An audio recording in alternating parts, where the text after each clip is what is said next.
Fly Congo TV, lui Okende, Fly Congo TV, lui Okende. Balobi ke ngulu akoti moske nani akobengana ye, hein? Balobi ke ngulu na kati ya moske nani akobengana ye. Ba musulman balia kangulu te, ba musulman basimba kangulu te. Nani akobengana ye. Merci na ba abonné nyonso ya Bradley Congo TV. Bozali partout dans le monde, to yoki wa posa na bino, nde na lobi ke nga moko en personne na leka na pesa bino actualité, na pesa bino information. Lelo tokolobela nini?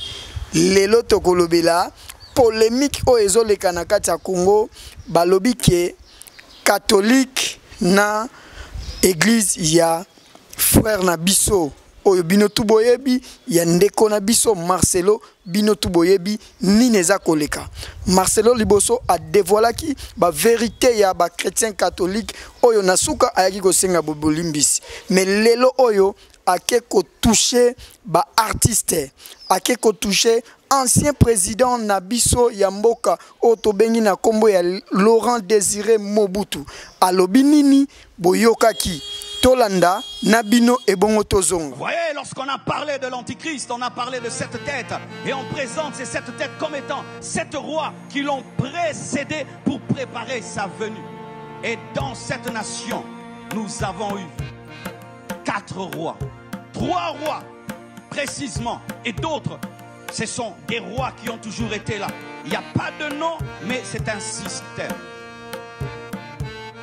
Et Dieu me posera cette question. Lorsque tu vois un Français, qu'est-ce que tu vois? J'ai dit, lorsque je vois un Français, je vois un philosophe. Je vois Sartre, je vois Descartes. Ce sont des gens rationnels et tout le reste. Quand tu vois un Américain, tu vois les cow-boys, ils sont courageux, ils sont va-t-en-guerre. Et puis Dieu m'a dit, quand tu vois un Congolais, un Zaïrois, qu'est-ce que tu vois? Qui a fait que nous parlions comme nous parlons? Qui sont nos pères fondateurs? Qui sont nos pères fondateurs? Lorsque je lis l'histoire du Botswana, on parle des pères fondateurs. Lorsque je lis l'histoire des États-Unis, on parle des pères fondateurs. Qui sont les pères fondateurs de cette nation? Pourquoi nous parlons comme nous parlons? Pourquoi nous vivons comme nous vivons? Et Dieu m'a parlé. Excusez-moi si vous êtes de sa famille, mais je n'ai rien contre vous, mais je dois parler.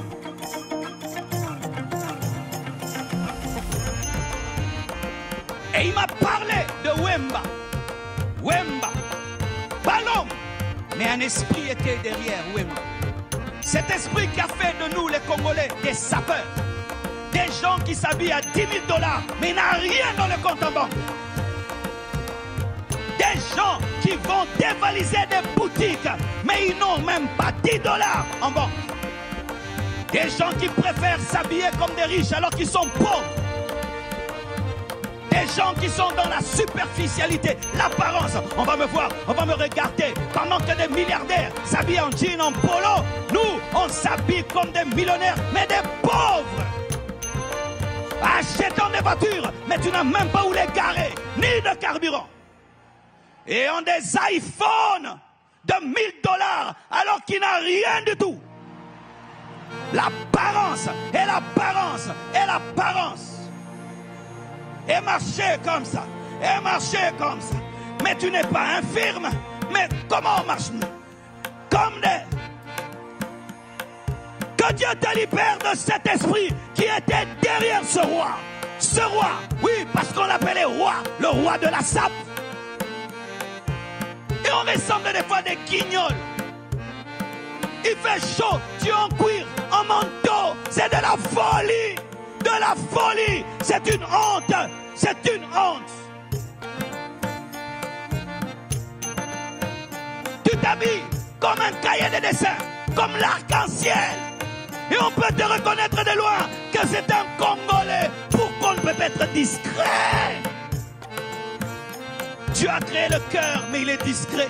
Il a créé le cerveau discret, les reins discrets. Toutes les choses importantes sont discrètes. Mais nous, on va acheter. On appelle les habits Bibundeli. Des armes. Tu vas acheter un manteau. Tu appelles ça arme. Et un jour, je suis un documentaire sur lui. On lui pose la question, entre une veste de 3000 $ et une parcelle, qu'est-ce qu'il faut acheter? Il dit, achète une veste de 3000 $ parce que c'est une arme de guerre avec laquelle tu te battras des années, mais tu mourras sans maison.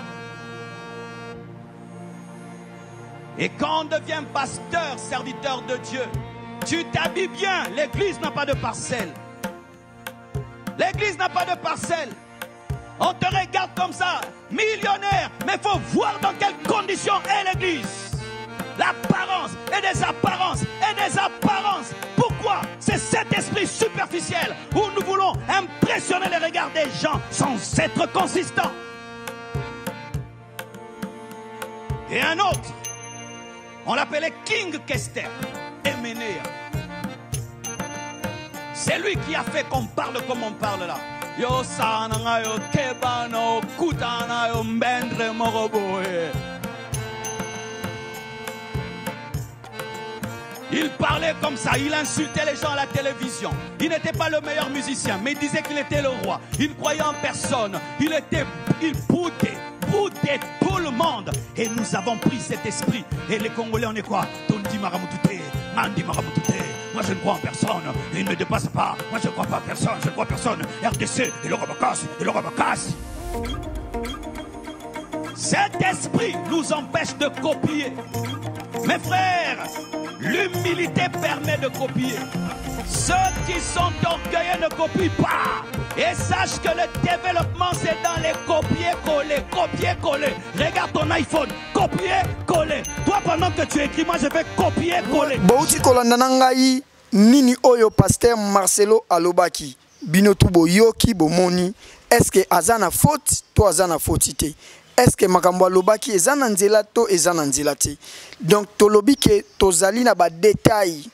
Pasteur Marcelo ya liboso alobaki ke Église catholique ezali lieu de repos avant ya kokende lifelo. Mais nasuka ayeko senga babolimbisi. Boyoki bino moko bomoni ndenge nini alandeli, ndenge nini asengi babolimbisi na vidéo na e oyo touti kolanda. Shalom.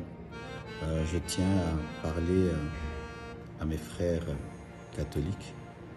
J'aimerais vous dire que je vous aime beaucoup et que je ne suis pas votre ennemi.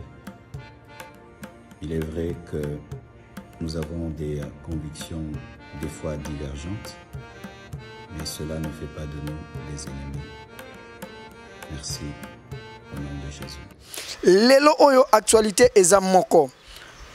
Pasteur Marcelo na équilibre 2023 ozaki du 6 au 10 septembre. Azalaki na campagne oyo alobaki que lelo oyo mboka na biso soki makambo eza ko simba te ezali parce que tozalaka na Papa Wemba o babengi bongo na kombo ya King Kester Emenea. King Kester Emenea selon pasteur Marcelo alobi que King Kester ayelaki biso makambo ya ko bouder ya onde tokoma komona mutu nyosu akoma ko tambola ayaki koloba ke note batu bakoma ko bouder or ye asalaka copie coller. Cet esprit nous empêche de copier. Mes frères, l'humilité permet de copier. Ceux qui sont orgueilleux ne copient pas. Et sache que le développement c'est dans les copier-coller. Regarde ton iPhone, copier-coller. Toi pendant que tu écris, moi je vais copier-coller. J'irai vite. Regardez les Chinois, une grande nation, copier-coller. Na copie coller na e boyokaki oyo alobaki alobiki il faut to banda kozwa makambo eza libanda toya nango na mboka na biso. Est-ce que eza ya solo to eza ya lokuta? Selonga est-ce que ndenge na Europe bango bakomi na makambu ya kolingana basi na basi mibali na mibali biso pe to imiter yango na yebite bino moko boloba. Parce que tozana ba détail et puis tozana bato bakoya kolobela bino. Alobi ke Papa Wemba ayela biso système ya sapologie. Oyo Papa Wemba ayana yango batuna Papa Wemba que entre lupangu na veste olinganini. Alobi ke Papa Wemba ayebisa ye alingi lupangu te alingi veste ya 3000 $.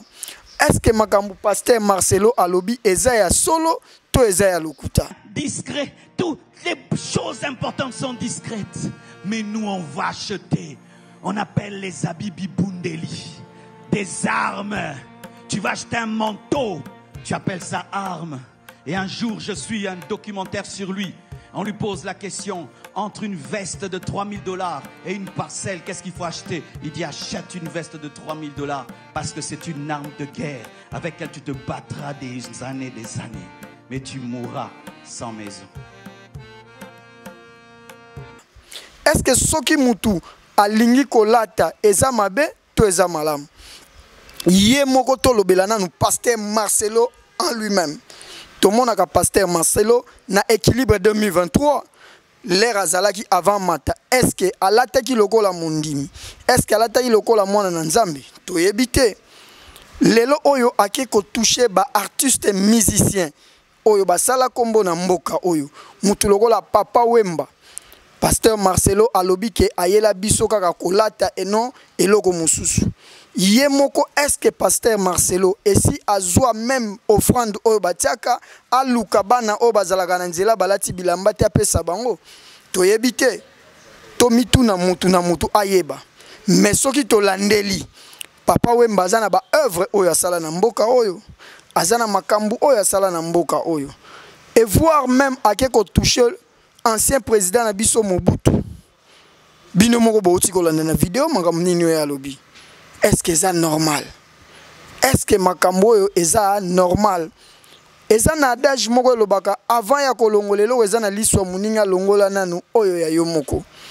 Est-ce que ye amitali bango ba pasteur ndenge baza ko se comporter? Est-ce que ça malamu?